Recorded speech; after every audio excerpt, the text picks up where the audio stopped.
삶은 때로 꿈과 같이 달콤하고 꿈과 같이 고통스럽다.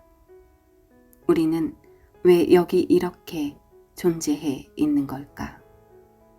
우리는 왜 매일 어김없이 꿈이라는 낯선 세계로 초대되는 것일까? 삶이 꿈만 같고 꿈이 현실보다도 더욱 생생하다. 이게 다 뭐지? 지금 여기 살아 숨쉬는 자는 누구이고 꿈속에서 행동하는 자는 누구인가? 유대격언에 해석되지 않은 꿈은 열어보지 않은 편지와 같다고 했다. 자기의 꿈을 사명감에 찬 보살핌으로 오랜 기간 소화하기를 꺼려하지 않은 사람치고 그 시야의 확대와 풍성함을 얻지 못한 사람은 거의 없다. 당신이 꿈에 관심을 갖는다면 꿈은 결코 당신을 저버리지 않을 것이다. 오직 현실의 삶만이 의미 있다고 생각하는 사람은 가엾고 빈곤한 사람이다. 보다 많은 사람들이 꿈에 관심을 갖고 자기 꿈을 돌보며 세상을 사랑의 빛으로 물들이기를 바란다.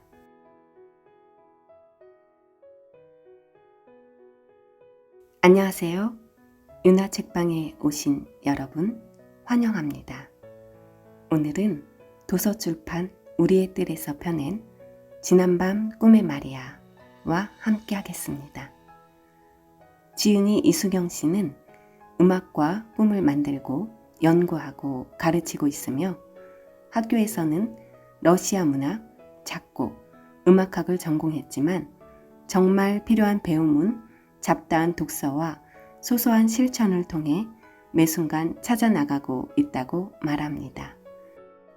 꿈 연구 이후 꿈에 대해 가장 감탄했던 부분은 꿈을 통해 타인의 마음, 타인의 고통, 서로의 사랑을 그대로 느낄 수 있고 사랑은 모든 것을 이겨낸다고 스스로를 소개합니다.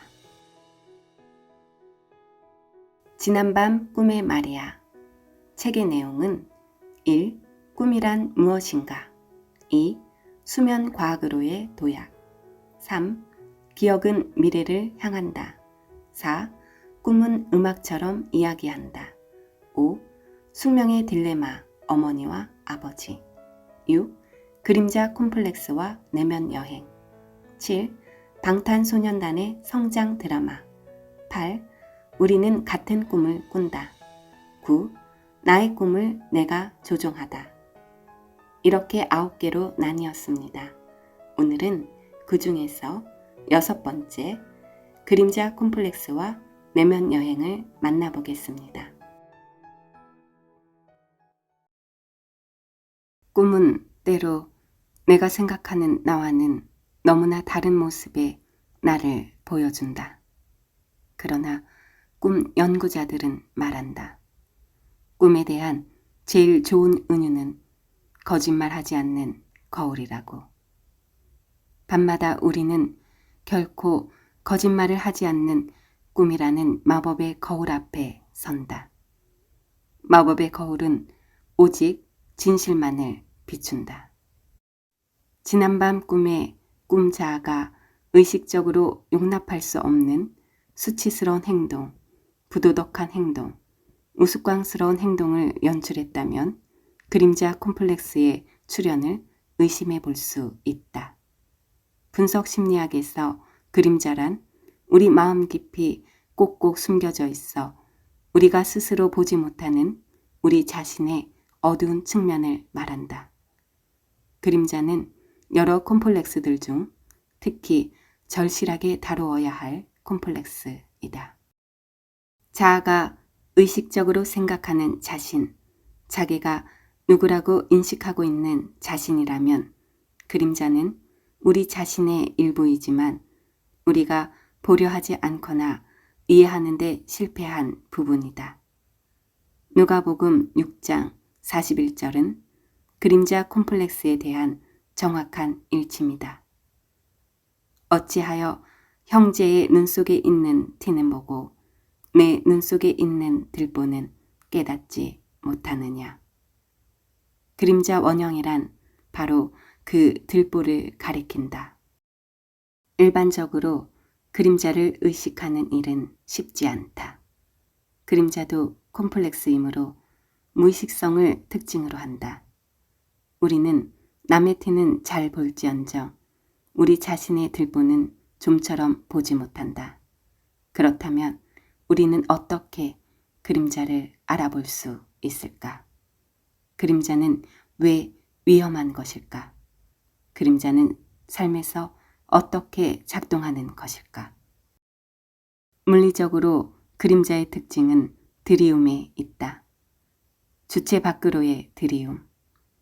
그림자를 있게 한 것은 그 주체이지만 그림자는 주체에서 벗어난 외부 영역으로 들이운다. 심리적 그림자도 다르지 않다. 심리학에서 그림자가 들이우는 외부 영역은 타인이다.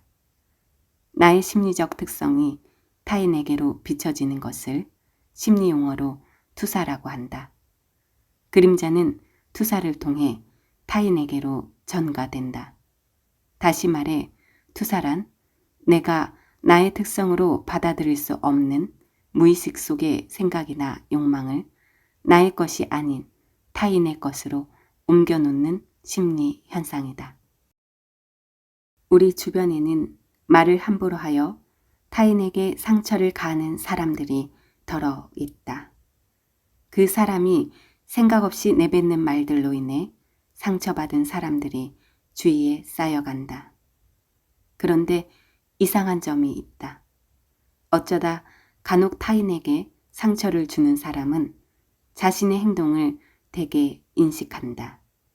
그에게는 언행을 반성할 만한 통찰력이 있다. 그러나 누군가에게 어떤 행동들이 반복적으로 일어날 때 그때가 문제이다. 그것은 그 사람이 자신의 행위에 대해 무의식적이라는 증거이다. 즉, 그 사람은 자신의 의지대로 삶을 사는 게 아니라 무의식이 조종하는 삶을 살고 있는 것이다. 그는 스스로 삶을 운영할 수 없다. 그의 삶을 운영하는 주체는 의식이 아닌 무의식이다. 항상 가시돋친 말로 주변 지인들을 찌르는 사람이 있었다. 그 사람에게 상처받았거나 불쾌감을 느낀 이들이 주위에 한둘이 아니다. 지인들이 하나둘씩 그에게서 떠난다. 그러던 차 필자는 제3자의 위치에서 그 인물과 진지한 대화를 나눌 수 있었다. 그때 필자는 그 사람의 생각에 적지 않은 충격을 받았다.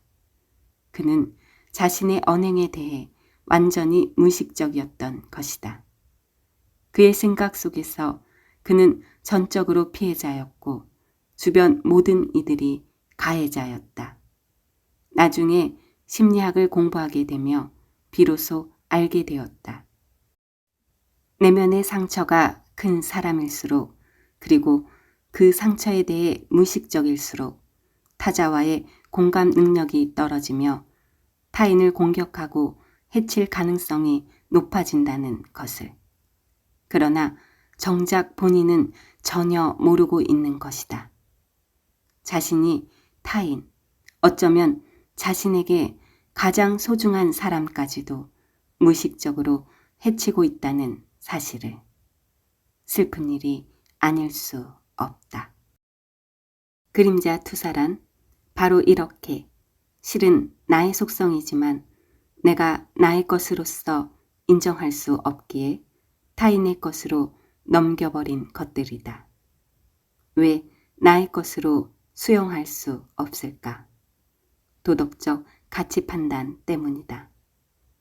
사회적 의식이 성장하며 집단에서 옳지 않다고 여겨지는 것, 바람직하지 않다고 여겨지는 것들이 자아로부터 분리되어 무의식의 영역에 갇히게 된다.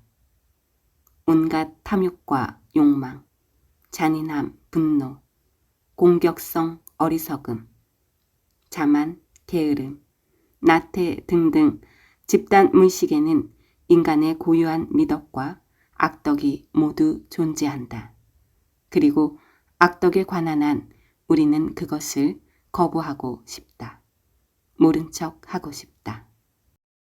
그러나 악덕의 일종으로서 불교에서 말하는 심리적 불선의 삼총사, 탐진치, 즉 탐욕, 성냄, 어리석음은 우리가 거부한다고 해서 쉽게 거부되는 것들이 아니다. 부처님의 10대 제자 중 지혜 제일로 불리는 사리부따는 열반이란 곧 탐진치가 소멸한 경지라고 했다. 그러므로 우리 보통 인간들에게 탐진치는 거부하고 싶지만 거부하기 힘든, 숨기고 싶지만 어김없이 꿈으로 드러나는 우리 내면의 심리적 분신들이다. 꿈 분석을 통해 인간 존재를 파헤친 융은 어느 누구도 자기가 다른 사람과 다르다고 생각해서는 안 되며 도덕적으로나 미학적으로 혹은 다른 측면에서 완벽한 존재라는 착각에 빠져서도 안 된다고 했다. 그림자가 없는 인간은 없다. 그림자가 없다는 것은 도덕관념이 없다는 것이다. 완전한 빛과 완전한 어둠에는 그림자가 없다. 에덴 동산의 아담과 이브에게는 그림자가 없었다. 하지만 지구별에서 그것은 불가능하다. 빛이 강할수록 그림자도 더욱 짙어진다. 자기 스스로 옳고 선하고 정직하고 똑똑하다고 생각하는 사람일수록 그림자가 더욱 커져 있을 가능성이 높다. 그는 자기 자신에 대해 장님인 상태이다. 그가 자신의 속성으로 인정하기를 거부한 자신의 그림자가 타인에게로 드리워진다. 자신이 아닌 바로 저자가 부도덕하고 무례하며 어리석다고 맹렬히 비난한다. 어디서 많이 보아왔던 익숙한 상황이다. 정치가들이 서로에게 벌이는 단골 상황극, 그리고 정치인들과 연예인들을 향한 대중의 익숙한 반응들. 그런데 곰곰이 생각해보면 우리가 타인의 어떤 특성에 대해 왜 그렇게 못마땅해하며 열을 올려야 하는지 이상하지 않을 수 없다. 그것은 그 사람의 문제이지 내가 흥분할 문제가 아니다. 여기에 심리적 진실이 숨어 있다. 내가 어떤 상황에 흥분한다는 것은 그것이 나의 콤플렉스, 즉 나의 감정 집합체를 자극했다는 것이다. 내 안에 있는 것이 아니면 아무런 감정도 일으키지 않는다. 내 안에 없다면 내가 흥분할 일도 감정이 일어날 일도 없다. 타인이라는 존재는 내 마음의 투사체이다. 내가 타인을 어떻게 생각하는지가 바로 내 마음을 말해준다. 중생 눈에는 중생만 보이고 부처 눈에는 부처만 보인다고 했다. 우리와 관계하는 대부분의 사람들은 우리 마음속 풍경의 거울들이다. 우리는 순진하게 우리가 생각하는 어떤 사람이 그 사람의 실체라고 믿지만 그것은 그 사람의 객체가 아닌 우리 마음의 투사물인 경우가 많다. 우리 눈에 누군가가 이기적이고 부도덕해 보일 때 그것은 우리 안에 그러한 속성이 그 사람에게로 투사된 것이고 우리 눈에 누군가가 예쁘고 착하게 보일 때 그것은 우리 마음의 그러한 부분이 그 사람에게로 투사된 것이다. 그러므로 지금 누군가에 대해 열렬히 비난하는 사람은 실은 자기 자신에 대해 비난하고 있는 중이다. 우리 대부분은 무의식적 투사를 통해 환경과 관계 맺는다. 가족, 학교, 직장, 종교단체 등 모든 집단은 투사의 역동체이다. 상대가 나의 기대와 욕망에 부합할 때 나는 그에게 기꺼이 좋은 이미지를 투사한다. 그러나 상대가 내 의지를 꺾고 내 의사에 반하는 행동을 할 때 나는 그에게 어떤 식으로든 나의 숨겨진 부정적 속성을 투사하게 된다. 동료들은 우리 투사의 즐거운 운반체라고 융은 말한다. 누구든 제 눈의 렌즈는 투명하고 깨끗하다고 생각하지만 그 누구도 인간이라면 왜곡된 필터를 통해 세상을 본다는데 예외일 수 없다. 투사는 거의 무의식적 자동적으로 일어난다. 아무런 투사 없이 세상을 있는 그대로 깨끗이 볼 수 있는 사람은 없다. 있다면 그는 이미 범부를 초월한 경지에 든 깨어난 존재일 것이다. 누구든지 꿈꾼다.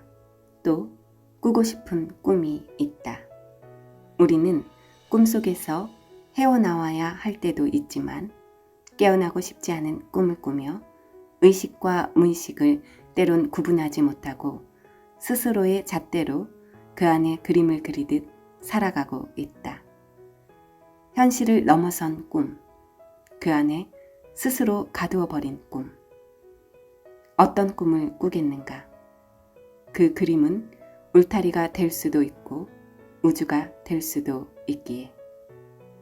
꿈은 어제의 나일까? 내일의 나일까? 그것은 그리 중요하지 않다. 꿈을 꾼다는 것은 살아있다는 것이다. 그 안에 나와 또 다른 나를 만난다는 것이기에 설레지 않는가? 오늘 밤 깊이 잠들지 마세요.